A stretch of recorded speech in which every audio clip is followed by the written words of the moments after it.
જંગલ એમાં એક રાક્ષસ અને એક રાજા.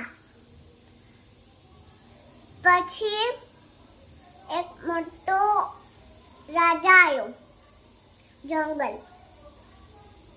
જંગલમાં. તે એક કહેતો તો મંકીને તે ખાધું. તે મંકીએ કીધું ના. તે રાજા કે નહીં ખાધું. તે કે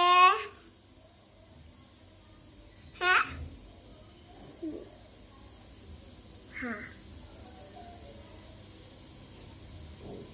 તે રાજા કે હવે તો મોટાનો ઉપાડી જ જાઉં. તે રાજા કે ના